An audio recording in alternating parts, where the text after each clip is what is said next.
최근에 리뷰한 작품 중에서 킴파서블, 카케구리 다 비슷한 얘기들을 한 것 같아요. 작품은 그저 그런데 캐스팅은 좋네. 기본적으로 좋은 일입니다. 캐스팅이라도 점점 이렇게 정상적으로 되고 있는 게, 그러니까 바로 지금 제 느낌상으로는 PC의 시대가 저물고 있는 지금 라이징하는 배우들을 눈여겨봐야 할 것 같아요. 이번 작품 프롬킨에서도 차세대 미녀 여배우들이 총출동한 것 같은 느낌. 이 영화 출연 배우들 중에서 앞으로 대세가 될 배우가 있을 수도 있어요. 그런데 피어 스트리트 시리즈 전체를 통틀어서 최고의 여배우는?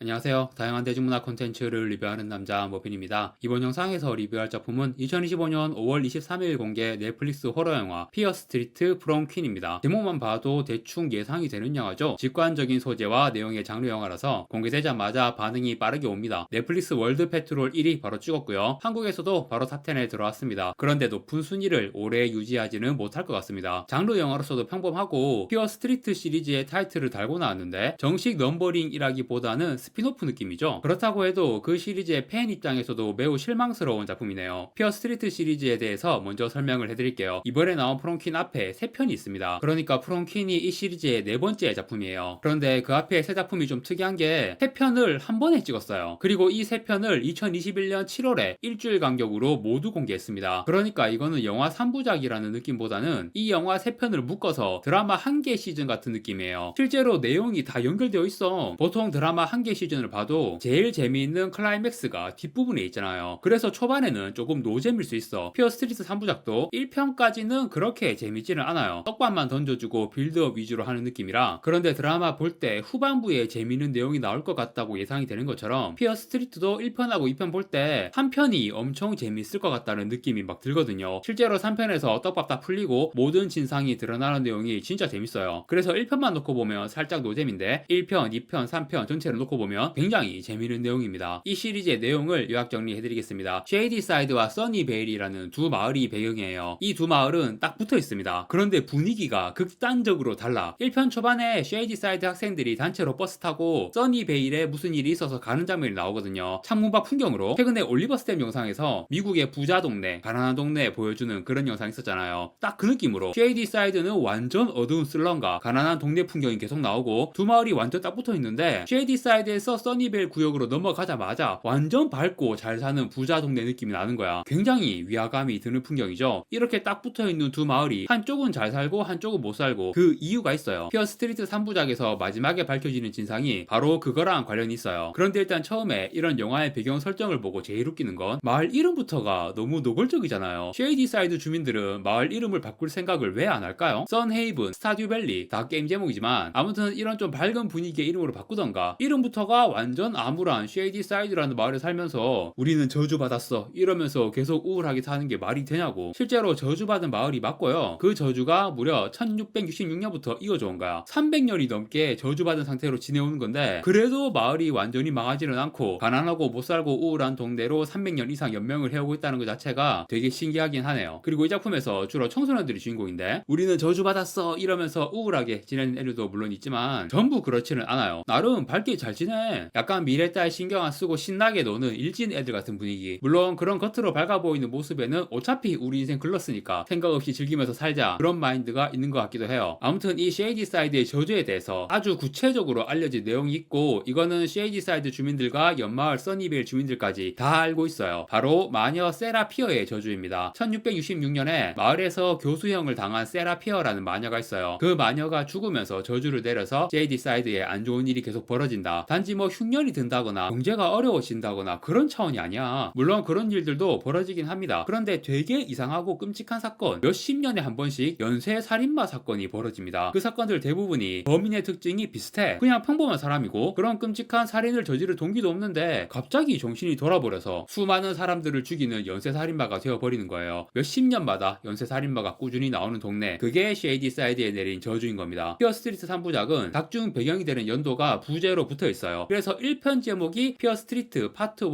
1994, 2편 제목이 피어 스트리트 파트 2 1978, 3편 제목이 피어 스트리트 파트 3 1666 이렇게 되어 있습니다. 1666년부터 저주가 시작되어서 300년 동안 몇십 년에 한 번씩 연쇄살인마 사건이 계속 터졌다고 했잖아요. 그런데 1편과 2편 내용, 1994년에 터진 연쇄살인마 사건과 1978년에 터진 연쇄살인마 사건에 이 저주를 끝낼 수 있는 중요한 일이 벌어졌어요. 마녀 세라피어의 저주에 관해 전해 내려오는 이야기. 이 마녀가 한쪽 손이 잘린 상태로 교수형을 당했거든요. 그 사라진 마녀의 손을 찾아서 그 마녀의 손을 교수형 당해 죽은 마녀의 시체와 결합시키면 저주가 끝난다는 거예요. 그런데 둘 다 어디 있는지 몰라요. 손이야 뭐 어디서 살려서 어디에 놔뒀는지 알 수도 없고, 교수형 당해 죽은 후 무덤에 시체를 묻기는 했거든요. 그런데 그 무덤을 파보니까 시체가 없어. 누가 옮겨놨어요. 그래서 시체랑 손이 어디 있는지 모르니까 저주를 끝낼 수가 없는 거야. 그런데 둘 다 우연히 발견이 됩니다. 1편인 1994년 사건에서 시체가 우연히 발견이 돼요. 그리고 2편인 1978년 사건에서는 손이 발견됩니다. 그러니까 3부작 스토리가 이런 식으로 이어져요. 1편 주인공이 시체의 위치를 알아. 그런데 1978년 사건의 생존자에 대한 정보를 얻거든요. 그 사람이 2편 주인공이에요. 그래서 1편 주인공, 2편 주인공을 찾아가서 1978년 사건에 대한 이야기를 듣습니다. 그게 2편 내용이에요. 그렇게 1978년 사건에 대해서 이야기를 들려주고 내가 손의 위치를 안다 하면서 1편 주인공한테 그 위치를 알려줘요. 그래서 1편 주인공이 손을 찾아서 그걸 가지고 시체가 있는 장소에 갑니다. 그리고 시체랑 손을 결합시켜. 그러니까 무슨 일이 일어나느냐, 주인공이 갑자기 타임슬립하는 것처럼 1666년으로 슝 하고 정신이 날아가더니 교수형 당해서 죽은 그 마녀 세라피어의 머릿속으로 들어가 버린 거예요. 그래서 1666년에 무슨 일이 있었는지를 다 알게 되는 겁니다. 이게 3편 내용. 이 3편 내용에서 아주 충격적이고 흥미진진한 반전이 드러납니다. 지금부터 이 시리즈의 가장 핵심적인 스포일러 나갑니다. 자, 일단 반전이 있다고 하면 뻔한 거죠. 세라피어는 사실 마녀가 아니었다. 억울하게 교수형 당해 죽은 거였어. 악마와 계약을 하고 마을에 저주를 내린 흑막이 따로 있었어. 쉐이디사이드 옆마을인 써니베일에서 제일 막강한 영향력을 가진 가문이 있어요. 그 가문이 대대로 시장과 보안관을 계속 해먹으면서 지역의 행정과 공권력을 장악하고 막강한 영향력을 행사하고 있어요. 그 가문의 선조인 인물이 1666년에 악마와 계약을 해서 쉐이디사이드에 몇십 년마다 연쇄살인마 사건이 터지게 하고 그 피해자들과 범인의 목숨을 이른바 피해 제물로 악마에게 바쳐온 거야. 그 보상으로 자기 가문이 힘을 얻고 써니베일도 발전을 하는 그런 계약인 거예요. 즉 악마와의 계약을 통해서 쉐이디사이드는 제물이 되고 그 보상을 써니베일이 받게 되는 방식으로 이 두 마을의 300년 역사가 이어져 온 거예요. 1편 시작할 때부터 굉장히 위화감이 느껴지는 배경 설정. 바로 붙어 있는 두 개의 마을이 한쪽은 너무 암울하고 한쪽은 너무 잘 나가고 그 이면에 이런 충격적인 진실이 있었던 거죠. 세라피어는 악마와 계약을 한 사람이 누구인지 그 진실을 알아낸 사람이었어. 그런데 문제는 세라피어가 마을에서 약간 아웃사이더야. 심지어 여자끼리 동성애를 하다가 들통이 나기까지 했어요. 그 당시 시대적 상황을 보면 동성애만으로도 큰 제약으로 몰리면서 마녀라고 교수형을 당할 수 있는데, 거기에 더해서 뭐 여러가지 상황과 오해들이 겹치면서 그 와중에 손도 잘려나가고요. 결국 세라피어는 마녀다 이런 여론몰이를 당하죠. 세라피어는 자기가 진실을 말해봐야 사람들이 전혀 안 믿을 걸 알았어요. 하지만 언젠가 진실은 반드시 드러날 것이다 라고 하며 억울하게 죽습니다. 세라피어의 시체와 손을 결합시키면 이 진실을 다 알게 되는 거예요. 1편과 2편 사건에서 빌런이 정신이 돌아버린 연쇄살인마가 빌런으로 나오지만 그와 함께 어떤 초자연적인 존재들이 등장하거든요. 1편, 2편 사건 말고 그보다 과거에 벌어졌던 사건의 연쇄살인마들이 부활을 해서 여러 명 등장해요. 얘네들이 등장하는 이유, 1편과 2편에서 각각 세라피어의 시체와 손을 발견한 사람, 그 사람을 죽이려고 악마가 보낸 암살자들인 거예요. 처음에는 이 모든 상황이 다 세라피어의 저주라고 생각했는데 알고 보니 세라피어가 알리려고 하는 진실을 사람들이 알지 못하게 하기 위해서 악마가 보낸 암살자들이었던 거야. 과거에 이미 죽은 연쇄살인마들이 부활을 한 초자연적인 존재들이에요. 그렇게 악마가 어떻게든 막으려고 했지만 결국 1편 주인공이 세라피어의 손과 시체를 결합시켜 모든 진실을 알게 되었어요. 그래서 3편에서 대단원, 3편 내용이 중간까지는 1666년 시점에서 세라피어의 진실을 보여주는 내용이고, 그 다음 나머지 내용은 다시 1994년 시점으로 돌아와서 주인공이 1666년에 악마와 계약을 한 그 가문의 현재 세대 인물과 싸우게 되는 내용입니다. 그 가문의 인물이 대대로 악마와 계약을 이어가면서 쉐이디사이드의 저주가 지속되어 온 거거든요. 주인공이 그 가문의 현재 세대 인물을 결국 죽이면서 저주가 끝나는 그런 내용이고요. 이렇게 3부작 스토리가 완벽하게 떡밥 회수 다 하면서 깔끔하게 종결됩니다. 여기서 뭐가 더 나올 여지가 별로 없어요. 그래서 이번에 나온 프롬퀸에서 무슨 내용이 나올지 되게 궁금했거든요. 프롬퀸의 배경은 1988년입니다. 몇십 년에 한 번씩 연쇄살인마 사건이 벌어지는데 그 다음 사건이 1994년이니까 1988년은 좀 어거지로 끼워 넣은 느낌이 들죠. 그냥 1980년대 풍 호러 영화 한 편 만들어보자는 의도로 어거지로 내용을 연결해 넣은 것 같아요. 그러니까 무슨 생각이 드냐 하면 1980년대를 배경으로 프롬 파티에서 벌어지는 학살이라는 내용의 호러 영화 시나리오가 나왔어. 그런데 반응이 좋았던 피어 스트리트 3부작이 있으니까 그거에 버스를 타자. 그래서 사건이 벌어지는 배경은 쉐이디사이드로 하고 제목도 피어 스트리트 프롬 퀸으로 해서 공개하자. 그 효과가 확실히 있죠. 피어 스트리트 신작이 아니라면 어떻게 나오자마자 월드 페트롤 1위를 하겠어요. 그런데 이 피어 스트리트 시리즈 자체가 원작 소설이 있거든요. 구스범스 시리즈로 되게 유명한 R.L. 스타인이라는 작가의 원작 소설이 있습니다. 기존 피어 스트리트 3부작은 당연히 그 원작 소설을 바탕으로 각색해서 만든 거겠죠. 그런데 이번에 나온 프롬 퀸도 원작 소설에 기반한 작품인지는 잘 모르겠어요. 내용을 보면 진짜 그냥 시리즈의 버스만 타는 내용 같거든요. 그 저주 때문에 발생한 연쇄살인마 사건은 대부분 평범하던 사람이 갑자기 정신이 돌아버리면서 동기도 없이 사람들을 학살한 사건들이에요. 그런데 프롬킨에서 벌어진 사건의 범인은 아주 명확한 동기가 있습니다. 물론 그 동기 자체도 정상인의 사고방식은 전혀 아니고 정신병자스럽기는 해요. 그리고 마지막에 쿠키 영상이 나오면서 이 사건도 사실은 그 저주 때문이었다라는 걸 보여주거든요. 원래 동기 자체는 있지만 그 동기를 악마가 정신을 조종해서 더욱 폭주하게 만든 그런 걸로 이해할 수가 있습니다. 그런데 너무 어거지야. 어거지로 피어 스트리트 시리즈에 연결시켜서 버스를 탄 거예요. 저는 그냥 시리즈랑 거의 관련이 없는 독립된 내용으로 보이고요. 내용 요약은 정말 간단하게 가능합니다. 프롬 파티가 있고 프롬킨의 이프와 6명의 여학생이 있어요. 그런데 그 여학생들과 파트너 남학생들이 파티 도중에 한 명씩 어딘가 사람들 안 보는 곳에서 죽어나가는 내용이에요. 범인의 정체와 동기가 너무 뻔해. 프롬킨 후보들이 죽어나가고 있으면 그걸로 이득을 보는 게 누구겠어요. 그런데 프롬킨이라는 게 이런 식으로 이프버 신청을 하고 그 후보 중에서 선정을 하는 거였나? 당연히 프롬 같은 거 해본 적이 없으니까 실제로 어떤 식으로 하는지 모르겠어요. 미국 하이틴 영화에 프롬은 거의 무조건 나오잖아요. 그런데 대부분은 후보 이런 거 없이 아무한테나 투표를 하는 것처럼 보였거든요. 프롬이 나오는 가장 유명한 영화가 캐리. 거기서도 딱히 후보나 그런 거 없이 아무한테나 투표하는 것처럼 나왔고, 퀸카로 살아남는 법에서는 처음에 린제이 로한이 프롬에 갈 생각도 없었잖아. 수학경연대 같은 데 나가서 거기서 우승하고 디프리 겸 프롬에 슬쩍 왔는데 퀸으로 선정되어 버렸죠. 아무튼 이번 작품에서는 미리 입후보한 6명의 후보 중에서 퀸을 선정하는 게 좀 특이했어요. 프롬 며칠 전부터 선거운동까지 하더라고. 아무튼 그런 프롬을 배경으로 슬래셔 학살이 벌어지는데요. 특별한 반전도 없고, 말했듯이 범인의 동기나 정체가 너무 뻔한 게 반전이라면 반전인가? 진짜 내용도 너무 별로고, 슬래셔 호러로서 잔인한 묘사나 서스펜스 연출들도 전혀 특별할 게 없습니다. 진짜 평범 오브 평범. 그런 영화가 피어 스트리트 시리즈의 버스를 타고 나와서 월드 페트롤 1위도 하고 잠깐 화제가 되고 있는 그런 상황인 거죠. 그런데 이 영화에도 장점은 있습니다. 요새 자꾸 이런 이야기를 많이 하는 것 같은데 기본적으로는 좋은 일이라고 생각합니다. 여배우들 캐스팅이 괜찮아요. 초반에 프롬킨 후보라고 6명의 캐릭터가 소개되는 장면이 나오거든요. 다 너무 예쁜 거야. 그런데 이 6명이 끝이 아니라 주인공의 절친 캐릭터도 한 명 있는데 이 캐릭터도 예뻐요. 최근에 이렇게 젊은 여자 캐릭터들 잔뜩 나온 영화에서 이 정도로 여배우들 전체적인 비주얼 수준이 괜찮았던 작품을 본 적이 없습니다. 작품은 그저 그런데 캐스팅은 좋네. 최근에 리뷰한 작품 중에서 킴파서블, 카케구르 다 비슷한 얘기들을 한 것 같아요. 조금 전에 말했지만 기본적으로 좋은 일입니다. 물론 영화 완성도가 그저 그런 건 안 좋은 일이지만 캐스팅이라도 점점 이렇게 정상적으로 되고 있는 게, 그러니까 지난 몇 년간 그 PC 캐스팅의 열풍, 이 PC 캐스팅은 뭐 인종이나 성지향 그런 것도 있지만 본질적으로 외모를 하향시키는 캐스팅이었죠. 이른바 미디어가 주입하는 미의 기준을 깨부순다 라는 취지라고 해야 하나? 그 퀸카로 살아남는 법에서 나온 표현 레귤레이션 하리, 예전에 케이블에서 볼 때 이거를 표준 귀염둥이라고 번역을 했던데 그냥 보통 사람들이 예쁘다고 생각할 만한 그런 외모를 의미하는 겁니다. PC 캐스팅 열풍일 때는 그런 레귤레이션 하리들이 미디어에서 잘 노출이 안 되다가 최근에는 특히 PC의 가장 최전방에 섰던 디즈니가 폭망하는 거 보고